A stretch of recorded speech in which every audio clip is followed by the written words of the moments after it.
ito ay rated SPG. Striktong patnubay at gabay ng magulang ang kailangan. Maaaring may masiselang tema, lengguwahe, karahasan, sexual, horror o droga na hindi angkop sa mga bata. Eto na ang katapusan ni Moira at Carlos. Ilalaglag na sila ng sarili nilang anak. Matatagpuan sila ni RJ. Nakaabang na ang mga pulis dahil sigurado si RJ na delikado ang dalawa. Abangan natin sa abot kamay na pangarap. Hindi na kinaya ni Zoe ang lahat ng pinagtapat sa kanya ni Olga, pati ni Carlos. Si Moira na ang mami niya ang dahilan kung bakit namatay ang mag-ama niya. Galit na galit si Zoe kay Moira. Nasampal niya ng malakas ang mami niya. Nagtalo sila. Kinamumuhian ni Zoe ang mami niya. Tinakwil niya si Moira at tinaga ni Zoe sa bato na simula ngayon wala nang anak si Moira. Iyak nang iyak si Moira. Ininsulto naman siya ni Carlos. Inaasar pa habang humahagulgol sa iyak si Moira. Inalok pa ni Carlos si Moira na samahan siya sa pag-iinom. Hindi na mahabol ni Moira si Zoe dahil wala na rin siyang mapapala. Mag-aaway lang sila. Naglalakad-lakad naman papalayo si Zoe. Iyak siya ng iyak. Naglaho ang pangarap at kaligayahan niya dahil sa kasamaan ng sarili niyang ina.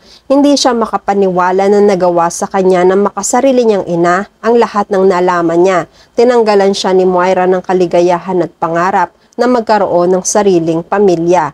Nanlumo si Zoe. Naisip niya kung gaano kaswerte si Annalyn sa pagkakaroon nito ng mabubuting ina at ama. Naiinggit siya kay Annalyn. Kahit na lumaki sa hirap si Annalyn, lumaki pa rin si Annalyn na masaya at mabuting tao. Kinagigiliwan ng lahat. Samantalang siya, wala man lang siyang kaibigan. Walang tao ang nagmamalasakit sa kanya dahil si Zoe mismo ay hindi marunong magmahal sa kaibigan at sa kapwa niya dahil puro kasamaan ang natutunan niya sa mami niya. Gusto na ni Zoe na tapusin ang buhay niya. Napadpad siya sa tulay. Doon halos ipagsigawan niya ang lahat ng kabiguan niya sa buhay. Biglang sumagi sa isip niya ang daddy niya. Naging masaya naman sila ng daddy RJ niya. Mahal na mahal siya ni RJ dahil siya ang prinsesa ni RJ. Mahal rin ni Zoe si RJ. Naisip niyang tawagan si RJ para makausap. At makikiusap siya na tanggapin siya ulit dahil walang-wala na siya.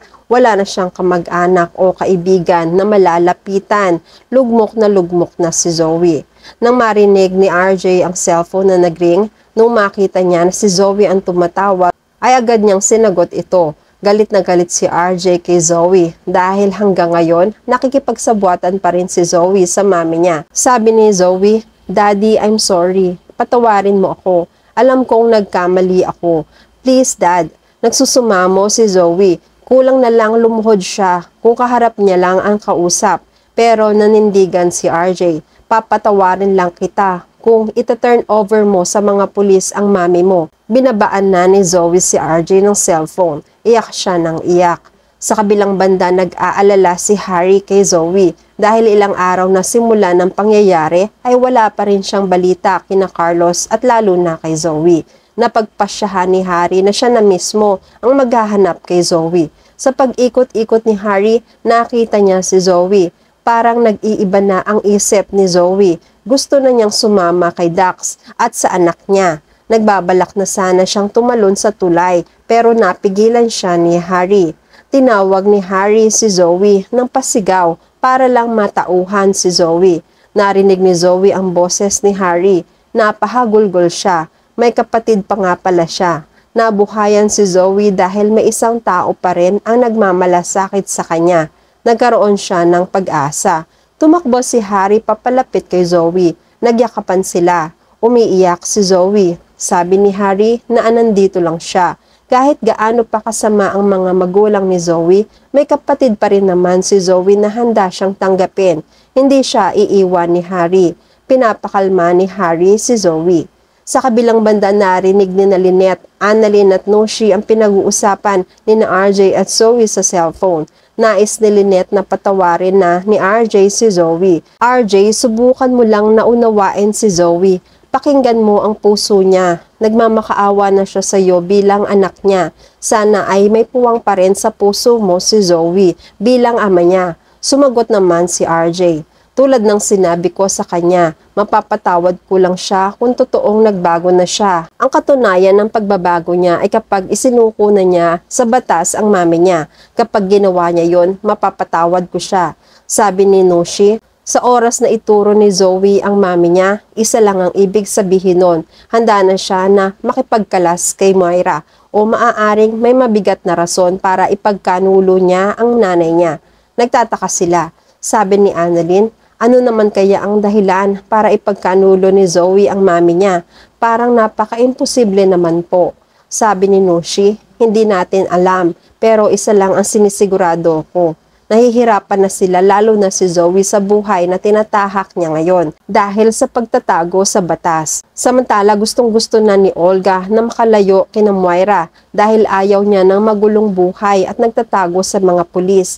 Kahit masama ang ugali niya, ayaw niya na humantong na maisama siya ni Moira sa kulungan. Dati naman ay maayos ang buhay niya nung amo niya ay si Madam Chantal. Ilalaglag ni Olga si Moira kay Carlos para tuluyan ng walang kakampi si Moira. Naisipan ni Olga na isumbong si Moira kay Carlos. Nilapitan ni Olga si Carlos. Do Carlos, may pagtatapat ako sa inyo. Naupo si Olga malapit kay Carlos. Nagtataka naman si Carlos. Tinurukan po kayo ng insulin ni Madam Moira nung comatose kayo. Muntikan pa nga kayong mamatay. Nanlaki ang mga mata ni Carlos. Galit na galit siya kay Moira. Talagang sukdulan ng kasamaan niya. Pati ako na tatay ni Zoe ay gusto niyang mawala. Nag-isip si Carlos. Bakit mo naman sinasabi sa akin lahat ng ito? Anong pakay mo? Hindi naman inamin ni Olga kay Carlos na gusto na niyang makatakas sa kanila dahil baka pag-initan rin siya ni Carlos. Sinabi lang ni Olga, wala naman po Doc Carlos. Sinabi ko lang po sa inyo para mag-ingat po kayo sa kanya. Dahil baka magkaroon na naman ng plano si Madam Moira sa inyo nang hindi natin alam. Inoobserbahan ni Olga ang reaksyon ni Carlos. Maya-maya nga ay umalis na rin siya. Kinabukasan nag-aalala si Moira dahil hindi umuwi si Zoe. Alam niyang galit na galit si Zoe sa kanya. Kinausap ni Moira si Carlos para hanapin nila si Zoe dahil sobra ang pag-aalala niya. Galit si Carlos pero hindi niya pinapahalata na alam na niya ang kasalanan ginawa ni Moira sa kanya. Naisipan naman ni Moira na tawagan si RJ para kausapin. Magmamakaawa siya na kung makukulong man siya ay sina RJ na ang bahala kay Zoe. Nang magring ang cellphone ni RJ, nabigla siya na si Moira pala ang nasa kabilang linya. Umiiyak si Moira. Tumawag siya para isuko ang sarili niya pero may kapalit. Nagtataka si RJ kung ano ang magiging kapalit. Sinabi ni Moira na si RJ ang bahala kay Zoe pero susuko na siya. Kahit gaano kalaki ang naging kasalanan nila, walang kinalaman si Zoe sa mga nagawa nila ni Carlos. Pumayag si RJ. Nagsabi ng lugar si Moira kung saan sila magtatagpo para sumuko. Ginawang driver ni Moira si Carlos. Sa tagpuan nila, magkakasama sina Annalyn, Nushi at RJ.